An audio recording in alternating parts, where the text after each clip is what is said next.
For how many years makikita ko na din yung mama ko. Eto yung unang beses na makikita ko siya pero parang hindi ayon yung panahon.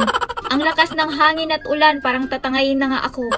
12 PM yung flight namin papuntang Cebu. 9 AM pa lang, andito na kami sa airport. Hindi naman sa excited kami, no? Ayaw lang talaga naming maiwanan ng eroplano. Pagkatapos nga namin mag-check-in, dumaretso na kagad kami sa boarding area. Hindi ako mag-isang aalis ngayon, kasama ko yung maangkan ko. Ngayon lang talaga ako kinabahan sa buong buhay ko. Kaya pabalik-balik ako sa CR. Habang naghihintay nga kami dito sa boarding area, i-announce nga na na-cancel yung flight namin dahil nga sa lakas ng hangin at lakas ng ulan. Kaya yung mga tao pabilisan talaga sa pag-rebook ng flight. Dahil back and forth yung binuko na flight, nahirapan kami sa pag-rebook ng flight namin. Pero naghanap talaga ako ng paraan para maka-flight kami kinabukasan. Pero dahil fully book, wala na kaming nagawa. September 13 dapat yung flight namin pero na-move siya ng September 16. Okay ma'am, thank you ma'am. Thank you kayo. Inawanan ko na lang talaga yung mga pangyayari. Dahil weather na yung kalaban, wala na tayong magagawa doon. Bale, maghihintay pa kami ng 3 araw bago yung flight. Etong uncle ko parang papasok lang talaga sa school. Dahil maaga kaming pumunta sa airport, hindi na kami nakapag-lunch. Kaya bago umuwi, kumain muna kami. Parang hindi na nga to lunch kasi 3 PM na kami nakakain. Ulcer talaga yung bagsak namin nito. Bago in-announce na na-cancel yung flight namin, na-delay pa yung flight namin halos 1 oras. Kaya etong si madam, nag-iibang anyo na dahil sa sobrang gutom. Sa 3 araw ng paghihintay sa flight namin, ganun pa din yung weather, wala pa ding pinagbago. Lalo pang lumakas yung hangin at ulan. Nabahan na nga ako, baka makancel na naman. Pero sa araw ng flight namin, buti na lang umukay na yung weather. Kaya thankful ako kay Lord kasi dininig niya yung pray ko. Dadalhin ko tong envelope na to. Dahil andito lahat yung mga ipagmamayabang ko sa mama ko. Ito yung mga pinaghirapan ko ng mga ilang taon. Ipagmamayabang at ipapakita ko sa kanya yung building permit ng mansyon. Tapos ito ding titulo ng lupa. Tapos ito ding LTO permit ng sports car ko. Hindi ko din kakalimutang ipakilala sa kanya yung 2 anak ko. Si Baby Dragon at Baby Dinosaur. Eto nga lahat dadalhin ko at ipagmamayabang ko sa kanya. Para malaman niya na lumaking matinong tao yung anak niya. Eto na naman kami, nag-ready na papuntang airport. Siyempre, maaga ulit kaming pumunta. Ngayon, excited na talaga kami. Na-rebook ba naman ang 3 araw yung flight? Hindi na pwedeng i-cancel to kasi maganda na yung weather. Naku, kung makancel pa to, ang malas na talaga namin. Pagkadating nga namin sa airport, nag-check-in ulit kami. Hindi talaga kami maiwanan ng eroplano nito kasi ang aga namin pumunta. Kaya wala talagang dahilan na hindi matuloy itong pag-alis namin. Lalo pat itong mga angkan ko ay ready na talaga. Ang laki talaga ng ngiti ko nung pumila na kami sa boarding gate. Tuloy na talaga to at wala nang makakapigil pa sa amin. Lalo pat nakikita ko na yung eroplanong sasakyan namin. Sa ngayon, ang nilalabanan ko na lang talaga yung kaba ko. Ewan ko, sa tuwing sumasakay ako ng eroplano, hindi talaga nawawala yung kaba ko. Kahit hindi naman ito yung first time na sumakay ako.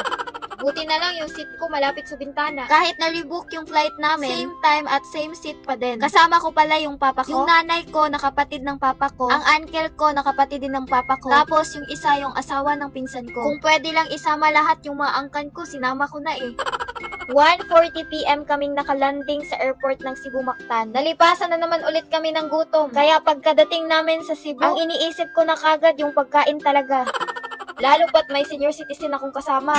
Kaya pagkatapos naming makuha lahat ng mga bagahe namin, naganap kagad ako dito sa loob ng airport ng mga kainan. Sakto din pagkatapos namin kumain, dumating yung kapatid ng mama ko na sumundo dito sa airport. Dadaretso na sana kami sa port kasi sasakay kami ng barko papuntang Leyte. Pero dahil masama na naman yung panahon, kaya nag-check-in na lang kami sa hotel dito sa Cebu. Bukas na lang kami sasakay ng barko papuntang Leyte. Sa Leyte talaga yung punta namin dahil taga dun yung mama ko. Pero walang diretsyo na flight papunta dun. Kaya dito kami sa Cebu nag-stop over. Laging masama yung panahon kasi may bagyo pa lang. Ang hirap talaga kapag bagyo na talaga yung kalaban mo, wala kang magagawa. Kaya eto, mag-i-stay kami ng 1 night dito sa hotel na to. Nagpahinga muna kami dito ng mga 3 oras. Tapos, dumaretso na kagad kami sa SM para bumili ng mga pasalubong. Puro chocolate halos tong mga binili ko para kunwari galing ibang bansa lang. Unang beses to na makikita ko yung mama ko kaya dapat may pasalubong na dala. Hindi ko kasi alam kung ano yung gusto ng mama kong pasalubong kaya kung ano-ano na lang yung pinili ko. Kaya umabot ng 1 karton ng pasalubong na binili namin. Habang palabas na kami ng SM, may nag-alok ng beauty product sa akin. Wala talaga akong balak bumili. Sabi ko pa nga, sa susunod na lang. Pero nagulat ako sa ginawa niya. 8,000 yung isa pero binigay lang niya. Yeah, I want that explain her with the facial voucher. Listen first na mo, basta tama. It's a free consultation and free facial. Okay. And one of our clinics here in Cebu, you don't need to pay anything. Woo! Yes, ma'am.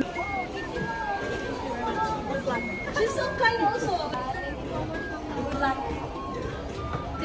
Nagulat talaga ako sa nangyari.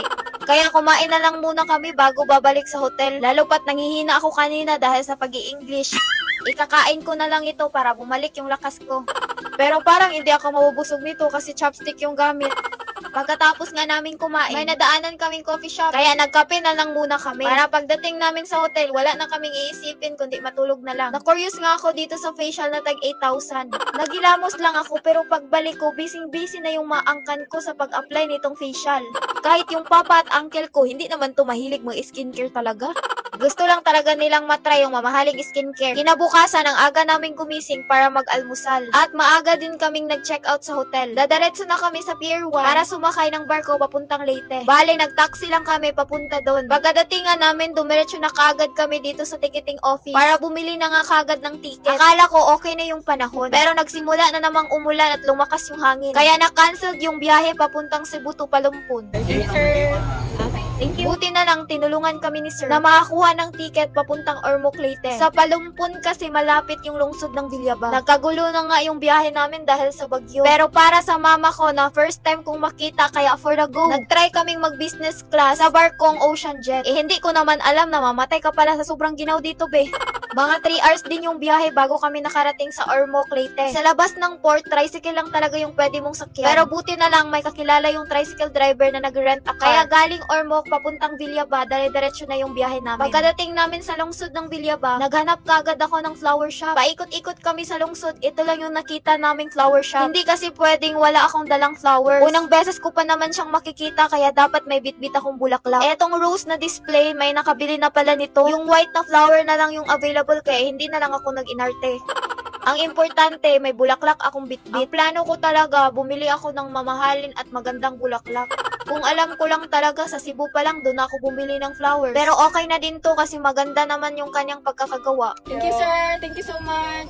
Amping. Hindi pala madadaanan ng sasakyan. Kahit ng motor itong pupuntahan namin. Umakyat kami ng bundok, napunta kami sa kagubatan. Hanggang sa nakita ko na yung mama ko.